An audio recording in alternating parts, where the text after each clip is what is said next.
This is Irish Illustrated's One Question, Two Analysts, 3 minutes. Our question today is, who will be Notre Dame's most improved sophomores? That's redshirt freshmen or true sophomores. You know, I thought I was going to get through a off-season podcast of some type without mentioning Isaiah Foskey, but there is my name again. I think Isaiah Foskey is the most improved because he could end up being a not starter over Dalen Hayes, but he could play a lot. You move Hayes around, you have Ovia Gofo. I think Isaiah Foskey plays a major role up front in Mike Elston's rotation.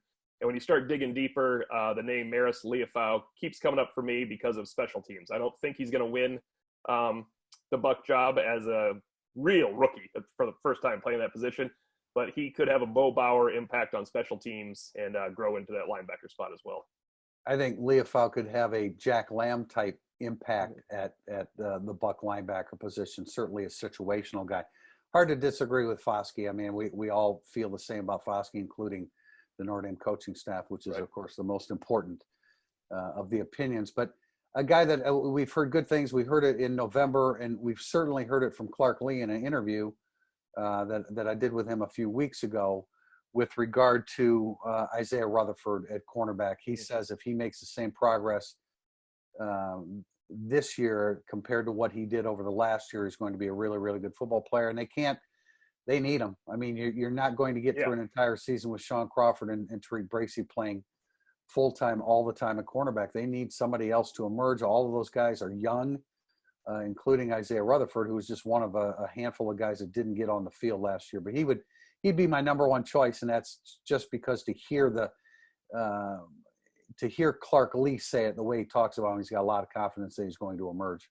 I want to circle back. This is a little lower on the roster because you might not see him, or you hopefully will not see him starting or playing this year. But talking to Liam Eichenberg, he said Andrew Kristofic was the most improved offensive lineman from early enrollment last year to this, I guess, was bowl preparation. So to December, he said that, look, man, he was just too small. He could not compete up there, and he's going against Aquara and Kareem to start his career getting thrown around. And he said by the end of the season, he was out there playing for real. He was involved in backup varsity reps. So that's one when you take a player's word for it. I did not ask about Kristofic, and Liam Eichenberg offered him. So that's somebody we will not see, I hope, because you don't want him starting over Liam Eichenberg. That would be a bad situation, but that's kind of coming up the ranks as well. And I think among the candidates for most improved sophomore, it doesn't have to be somebody that did not play last year. I think Jacob Lacy came on really strong last year in November, played through some injuries, really tough. I think we're going to see him to start make some plays. I think more plays, I should say. And Jack Kaiser, we know how Clark Lee feels about him, so you would think that he'll be incorporated in some fashion, mainly on special teams. But I think there's still an outside chance that he could find a role defensively. And of course, Chiron Williams is out there too, who never really got started. We thought he was going to get an opportunity last year, never really got started. So he'll be in a crowded backfield with an opportunity to be among the most improved sophomores. Yeah, if you want to use the rule of you liked the guy 1 year ago, so don't stop liking him.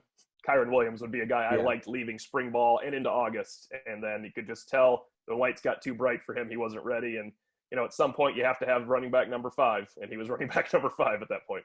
Yeah, and the progress to production isn't always a straight line. There's some wiggles in there, and that's certainly the case with Chiron Williams. That's 1, 2, 3 from Irish Illustrated.